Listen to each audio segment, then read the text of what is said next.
Hola guys, welcome back to my channel. My name is Roxanne. If it's your first time here, then welcome. Today I want to talk to you guys about some books that I got during the month of December. This does not include the books that I'm getting for Christmas or that I got for Christmas. A lot of those are still on the way.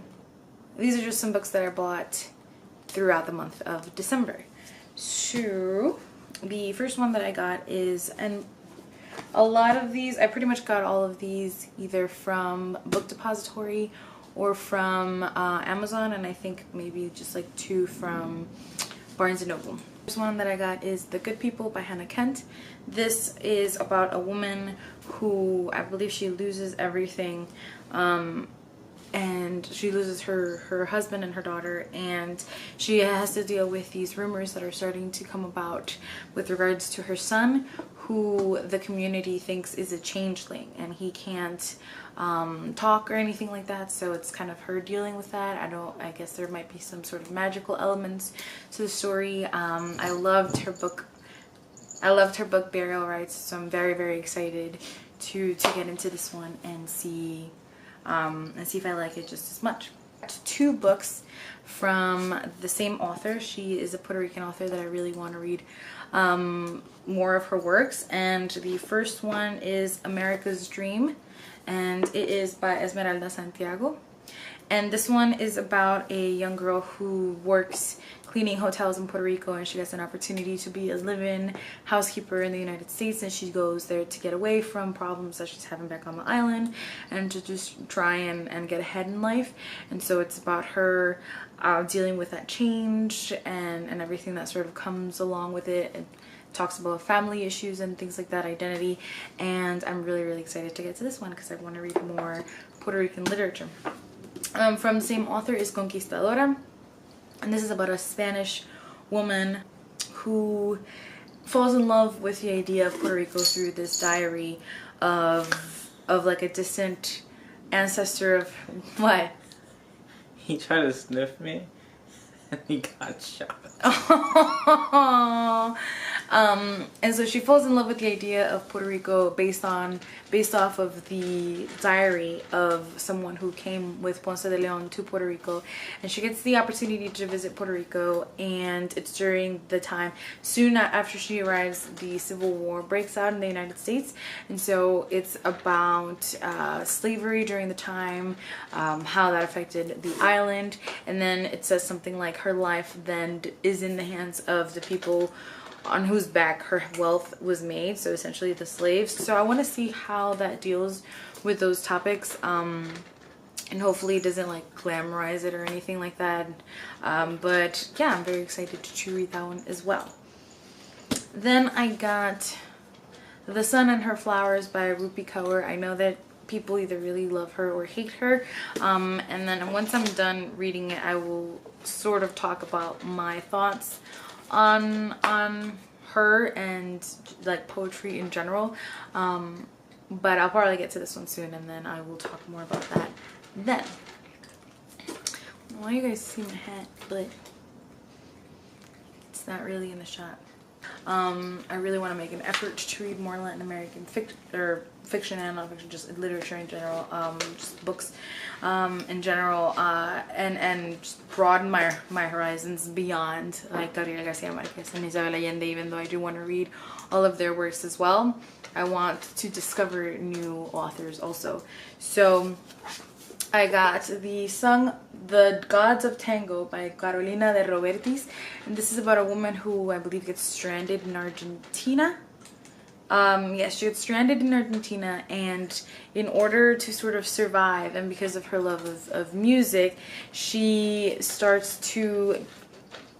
disguises herself as a man in order to play music and to survive and to be part of that scene. And then it kind of delves deeper into issues of identity, sexuality. So it does have, I believe, LGBTQ topics and themes within it. So I'm super duper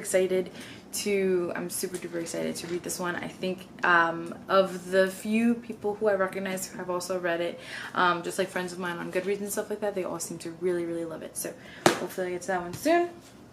Another very popular Latin American fiction work is Signal to Noise by Silvia Moreno Garcia. This is a story about a girl named Meche from Mexico who and it takes place in like a dual not dual perspective, like dual times. So it takes place during the 80s and then again in early 2009, and it's about her discovering that she can turn music into magic. So it has some fantastic elements to it as well, and I am super excited to get into this one. I think this one is very popular, and people really tend to love that one.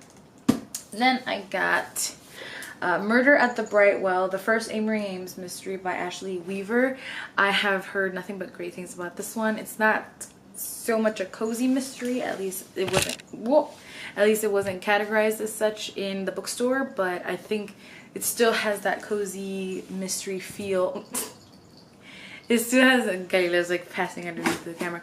It still has that cozy mystery feel, and I've heard it just like makes you really feel really nice and cozy when you're reading it, and it's a very fun and entertaining read. And so it's about this woman named Amory Ames who is having marital issues, and she decides to go help her like ex-fiance to do some random thing, and while they're doing that, murder happens and he is being accused of the murder, and so she kind of turns into an amateur sleuth to try and help him.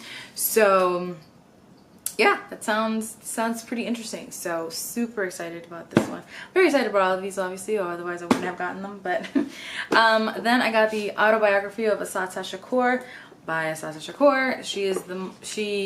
And so it's her autobiography. She was a Black Panther. She was a very involved activist, and she was arrested, and then I believe she escaped and is now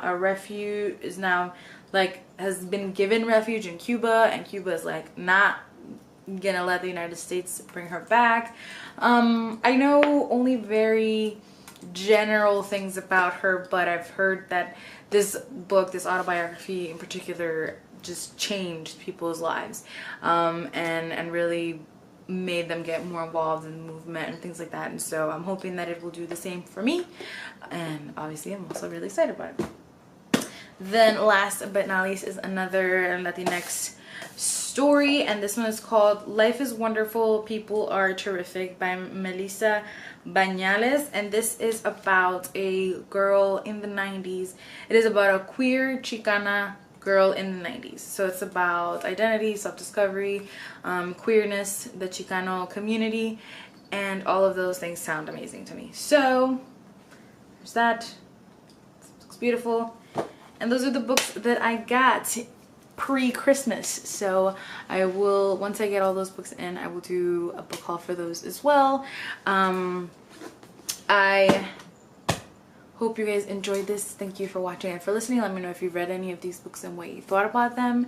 I hope to get to all of them really soon and tell you more about my thoughts. Thank you for watching and for listening. Love you guys.